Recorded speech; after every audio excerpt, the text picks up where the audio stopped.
Six, five, four, three, two, one.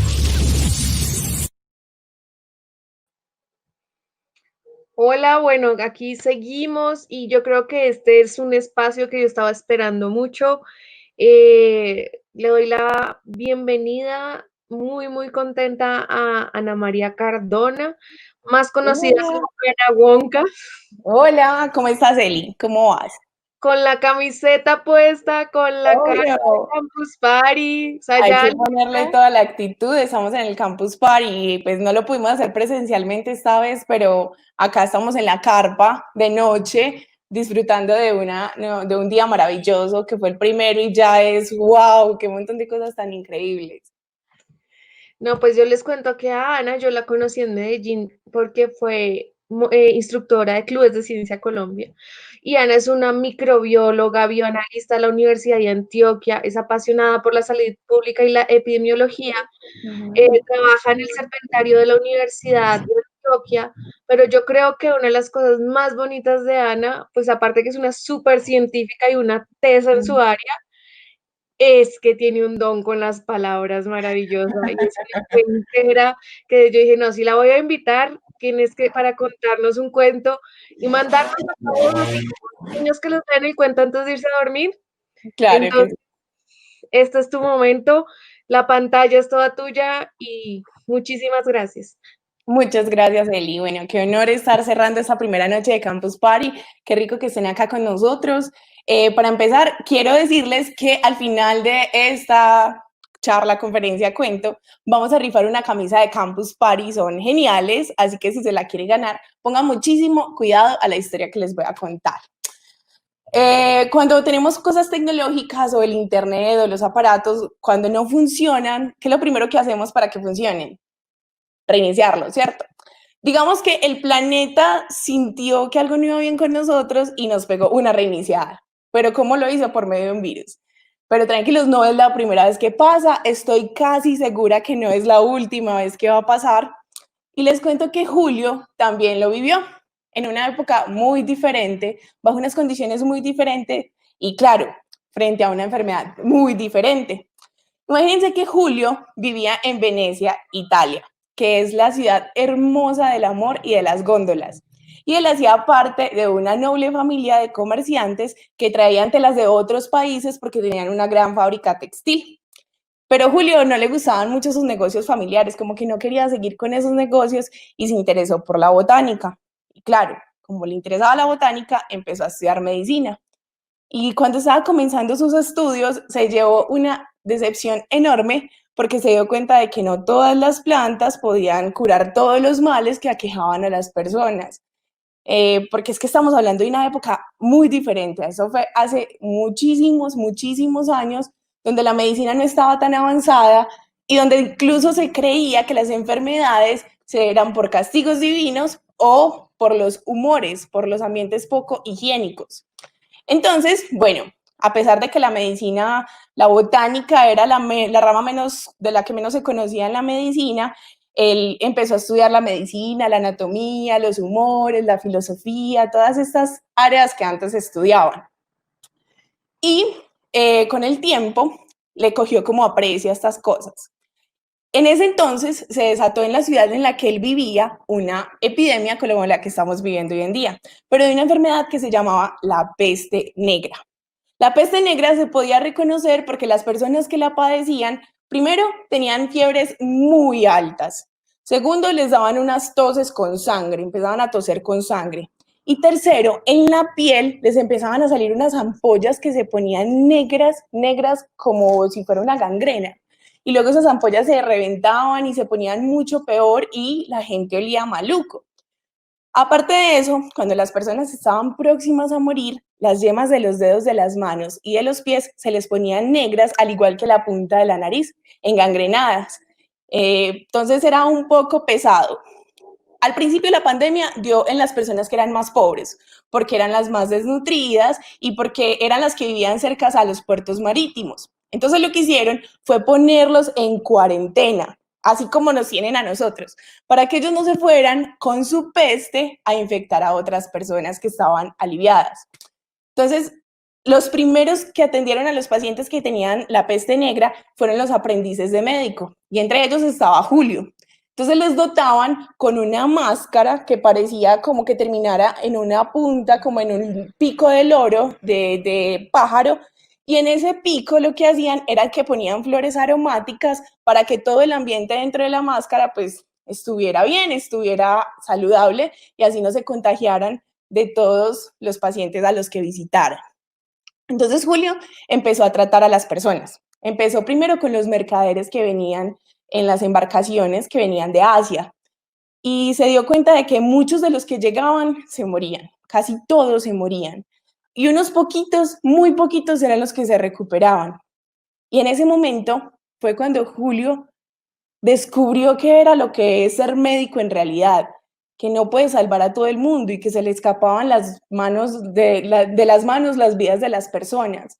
Y él se sentía tan frustrado, así que cada vez que llegaba a su casa, así frustrado como estaba, cogía el pincel y empezaba a pintar sobre un lienzo.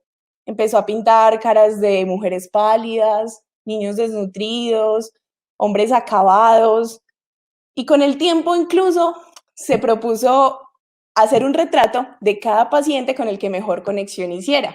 Y a medida de que salían los signos de la enfermedad, él se los pintaba al retrato que estaba haciendo de esa persona. Fue así como pintó a la señora Lucrecia, una mujer que sufría de la peste negra y que le contó toda su historia de amor que había tenido junto a un relojero, el amor de su vida, pero que se había muerto hacía unos años, y ella, en medio de los delirios por las fiebres, soñaba con encontrarse con él muy pronto. También pintó al pequeño Rodolfo, un niño de 10 años, que le encantaba jugar con su marioneta hasta que los dos estaban tan engangrenados que nunca más pudo volver a jugar. También pintó a Juan, el marinero que le contaba chistes de sirenas y de piratas. A todos los pudo retratar súper bonitos, menos a la señora Lucrecia. A esa no la pudo terminar porque, para desgracia de Julio, pero para fortuna de ella se fue muy pronto a encontrarse con su relojero en el otro mundo. Fueron pasando los días y con la peste negra, la muerte había llegado a Venecia y parecía que quería quedarse allí. Con cada muerte, cada persona que se le iba a Julio de las manos, él sentía que la vida era frágil, que la muerte no discriminaba. Él lo podía entender, él podía comprender eso, hasta que conoció a Yersinia. A ver, es que les cuento. La fábrica de su familia, la empresa textil, también había sufrido las consecuencias de la peste negra y había tenido que cerrar porque todos sus trabajadores se habían enfermado, habían salido contagiados. Entonces Juan, como era el médico de la familia, fue uno por uno a atenderlos. Cuando estaba en esta labor, ya llevaba más o menos unos 3 días atendiendo pacientes, llegó hasta esa sencilla cabaña que estaba muy alejada de la fábrica textil, y allá encontró, como en todas las casas de los enfermos, una cruz tallada sobre la puerta de madera y un letrero que decía: Señor, ten piedad de nosotros. Juan entró, descargó su bolso de médico y, cuando se estaba quitando su abrigo, escuchó que a sus espaldas una mujer con una voz muy débil le decía: usted huele a eucalipto. Juan se volteó con su máscara y lo primero que vio fue unos expresivos ojos color miel, muy cansados, unos pómulos sonrosados por las altas fiebres y una manta que cubría el resto del cuerpo. Él se sentó al lado de esta mujer, comenzó a examinarla, a tomarle la temperatura, a medirle su respiración, y pues se sintió inquietado de por qué ella sabía de la planta aromática que él llevaba en su pico. Ella le dijo que es que ella vivía en el campo y la casa que tenían sus papás tenía al frente un gran árbol de eucalipto, frente al cual, en una silla, ella se sentaba a tejer todos los días. Mucho gusto, me llamo Yersinia. Empezaron a conversar y él escuchó todo lo que él quería contarle. Ella le contó que ella vivía en el campo, pero que se había ido para la ciudad porque ella quería ser médica, pero que en el Instituto de Medicina no la habían aceptado por ser mujer. Así que, más fácil, la tía, que trabajaba en la empresa textil, le había conseguido empleo allá y pues estaba feliz. La trataban bien, la gente era amable y al menos tenía dinero para poder sobrevivir. Julio le dio todas las recomendaciones a la tía de que le hiciera baños fríos y se fue. Y esa noche cuando llegó a casa, sacó un lienzo y empezó a pintar una pequeña casita donde al frente había un gran árbol de eucalipto. Luego, en una visita periódica que le hizo a Yersinia, encontró que ella estaba sentada en un butaco tejiendo con las pocas fuerzas que le quedaban. La examinó y se quedó mirando el tejido que ella estaba haciendo, que era lleno de flores, y él estaba tratando de adivinar qué flores eran las que habían allá. Y Yersinia empezó a explicarle como si adivinara su curiosidad y le dijo: malva para el estómago, lirio para que la piel esté bonita, grindelia para la tos y este girasol para que nunca les falte energía. Juan se maravilló de que a ella también le gustara la botánica como a él y empezaron a hablar del tema y a intercambiar conocimientos, y se impresionó al ver que Yersinia sabía más de este tema de lo que él se imaginaba. Fue pasando el tiempo y las visitas médicas que Julio le decía a Yersinia se volvieron cada vez más y más frecuentes. Inclusive el gran retrato del paisaje que estaba haciendo ya no solo tenía el árbol de eucalipto y la cabaña, sino que la cabaña estaba rodeada de muchas flores, flores de caléndula, de grindelia, de malva, de lirios, de puras hojas de menta y girasoles para que tuvieran fuerzas. Además, en el fondo se veía un arroyo donde ella iba y se bañaba y lavaba sus ropas, como le había contado. Y eso sí, debajo del eucalipto estaba la silla donde ella se sentaba a tejer todos los días, como se lo había contado. A Julio le gustaba que con Yersinia él no solamente era el médico de la peste negra, sino que podía ser él, podía ser Julio. Hablarle de él, de sus viajes, de sus sueños, de sus clases de medicina, de la anatomía, de las epidemias, y que ella se sentaba como una niña chiquita a ponerle cuidado y a preguntarle todo lo que él contaba en sus historias.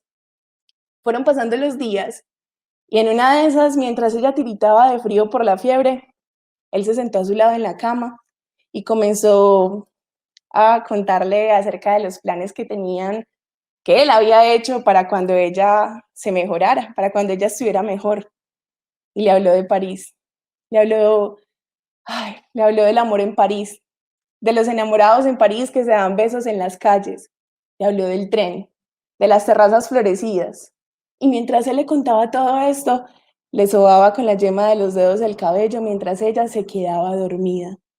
Esa noche, él llegó a casa y comenzó a hacer un retrato de Yersinia, y lo primero que le pintó fue el cabello. Siguieron pasando los días y este hombre estaba tan encantado con esta mujer que empezó a mentirle acerca de su estado de salud para que ella tuviera alientos de salir de esa, pero la verdad es que en todo el mes que la había visitado, la veía cada vez más débil, sus fiebres nunca bajaron, e inclusive una noche descubrió unas manchas azuladas que subían por su espalda. Disimuló el horror, se fue para su casa y esta vez no se concentró en el retrato, sino que se metió en los textos de medicina. Empezó a ir a los comités que hacían en el Instituto de Medicina, porque es que no era posible que ella muriera. Ella no podía ser una víctima más de aquella terrible enfermedad. Por ese entonces se enfermó un tío de él y le tocó viajar hasta el otro extremo de la ciudad una semana completa, pero nunca abandonó los textos de medicina, buscando incansablemente una cura para poder salvar a Yersinia. Y cuando volvió ese viernes, apenas llegó a la ciudad, ni siquiera desempacó maletas, se fue directo para la casa de Yersinia. Pero en la puerta, la tía fue la que lo recibió con la mala noticia. Yersinia había muerto hacía 2 noches. Su cuerpo lo habían quemado con sus ropas, igual que todos los de los otros enfermos. Sus manos estaban engangrinadas finalmente. En medio de delirios por la fiebre, solamente repetía: el amor en París. Julio se derrumbó. Se fue a su casa llorando, se encerró, nunca más volvió a salir de allí y lloró todo lo que pudo. Empezó a destrozar todos los retratos que había hecho de todos los pacientes y a maldecir la inevitable muerte que siempre está acechando tras cualquier enfermedad. Y en esas se encontró el retrato de Yersinia. Estaba casi terminado, no le faltaba sino el rostro. Buscó el paisaje que había pintado de su casa, lo puso al lado y se sentó a mirarlos, a recordar a Yersinia.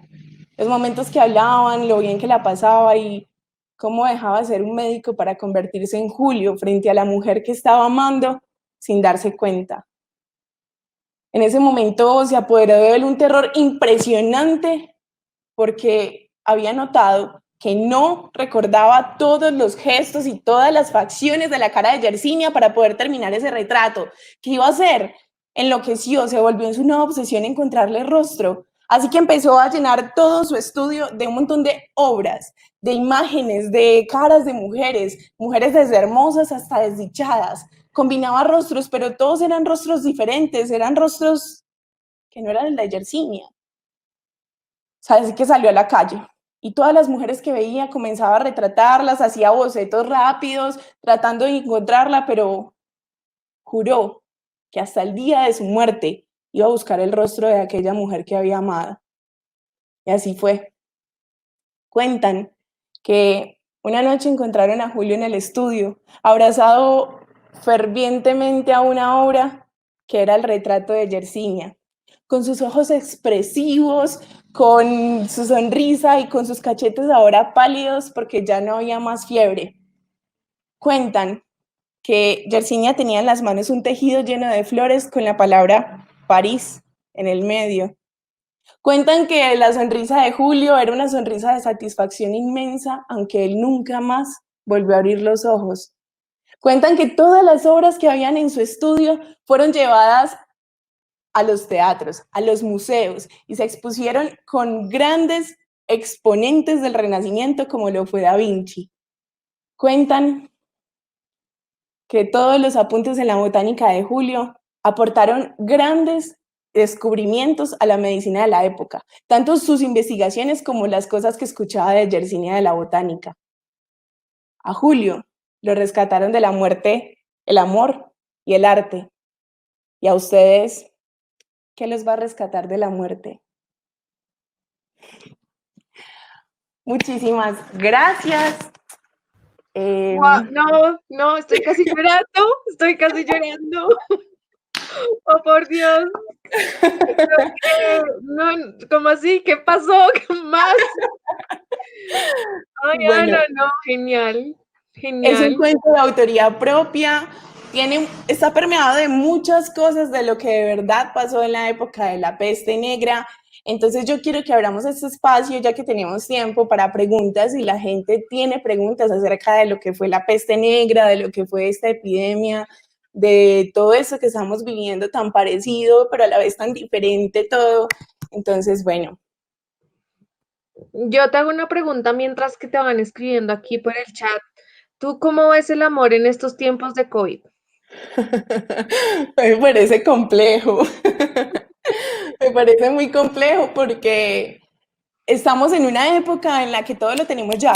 La tecnología ha hecho que todo lo tengamos al alcance de la mano.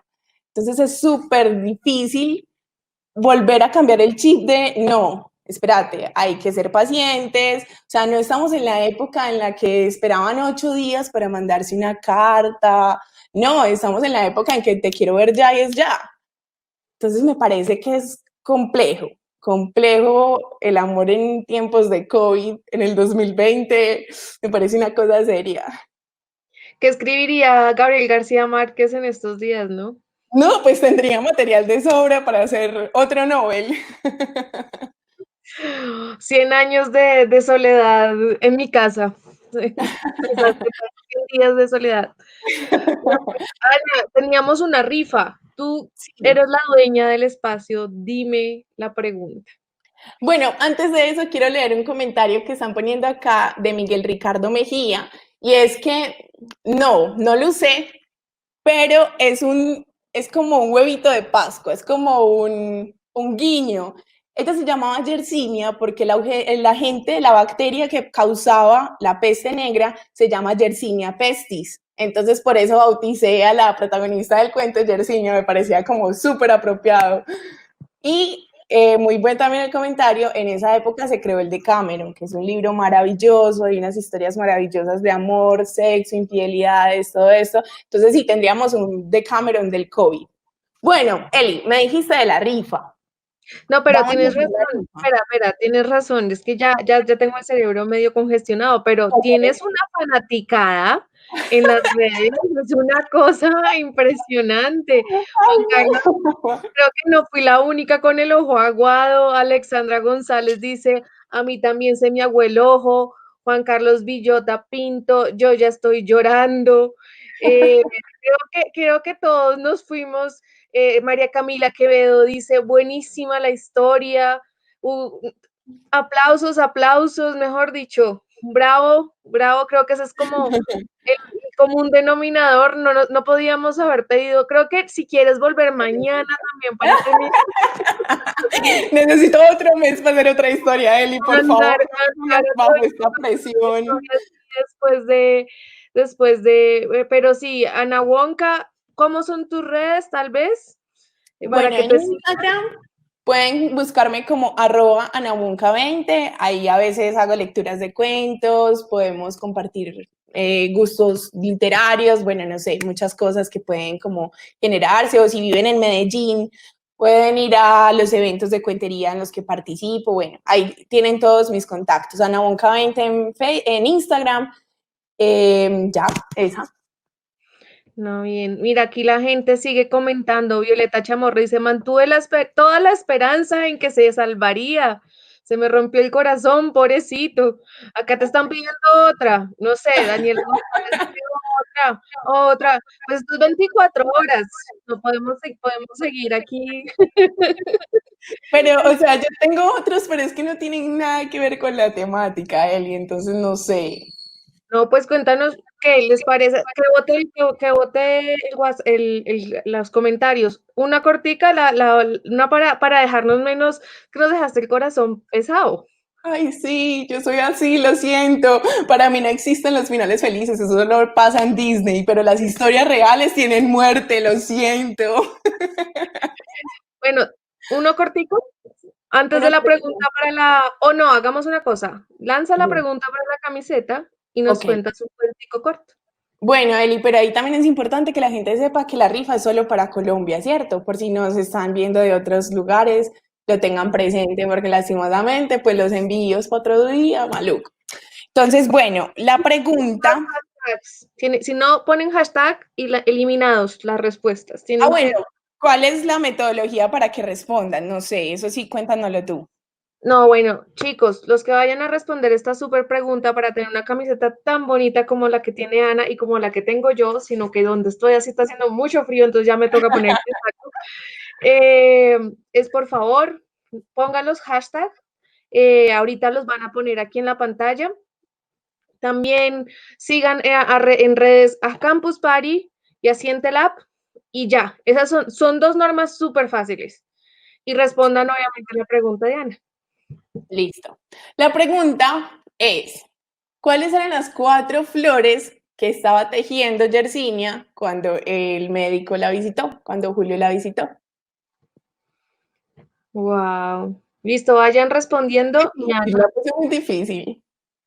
mientras que responden, cuéntanos uno cortico, otro. Bueno, está bien, les voy a contar otro. Este es como mi ñaña, como mi cuento favorito. Es así súper chiquito.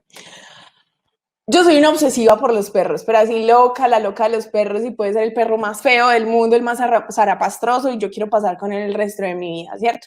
Entonces esta era una ciudad en la que solo existían perros, perros de todas las formas, olores, colores, sabores, tamaños que se puedan imaginar, solamente perros.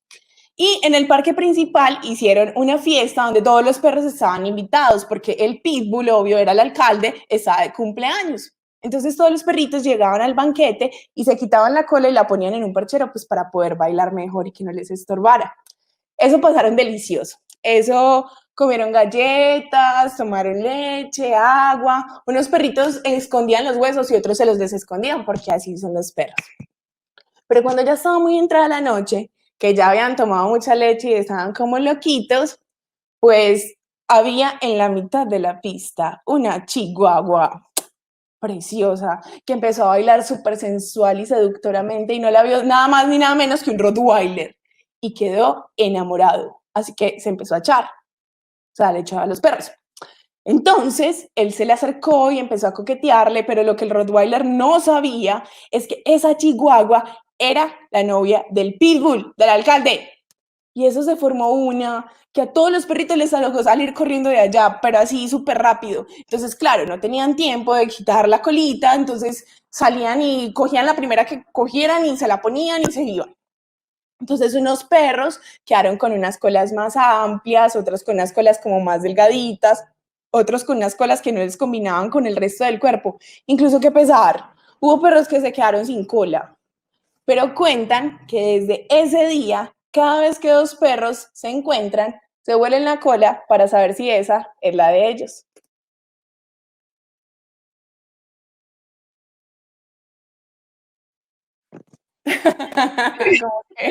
como que no sé qué decir.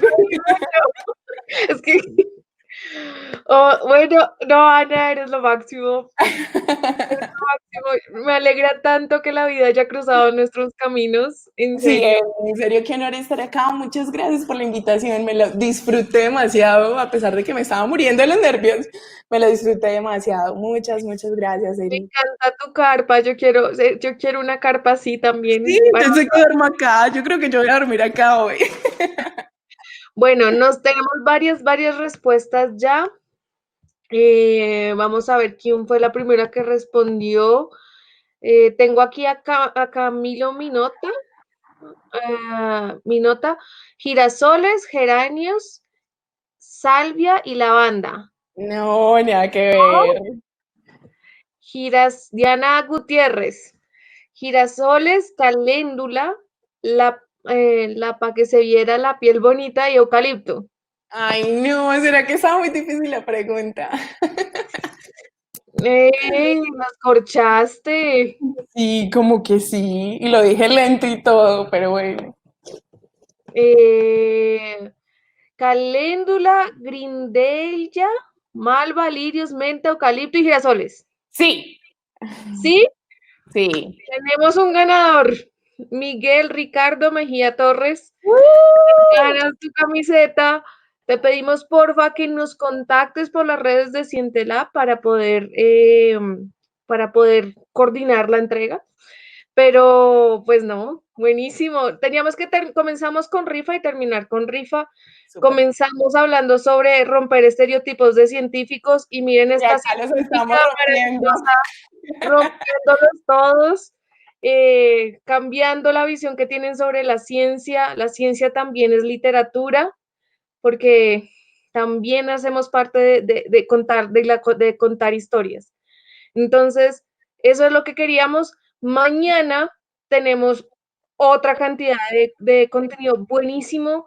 Los esperamos. Ahorita al final vamos a dejar durante un tiempo como la información de las conferencias y los conversatorios que vamos a tener mañana. Si les gustó hoy, estoy segura que mañana les va a encantar.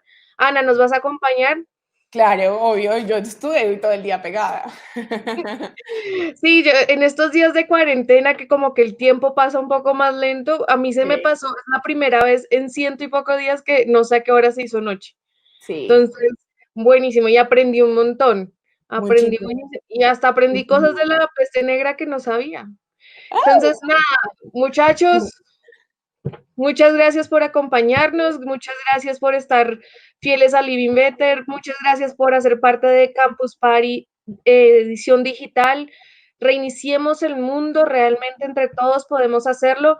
Los invito a que pasen en la plataforma, donemos. Hasta el momento hemos tenido 1.915 donaciones alrededor del mundo. Los médicos sin fronteras nos necesitan, los médicos nos necesitan, los médicos y médicas, enfermeros y enfermeras nos necesitan y es momento de devolver un poco a estos héroes que no tienen capa pero tienen bata. Y también pásense por el Ideatón. Siempre, nunca nos están dando la oportunidad de la vida, que es que nuestras ideas sean escuchadas por quienes tienen que ser escuchados.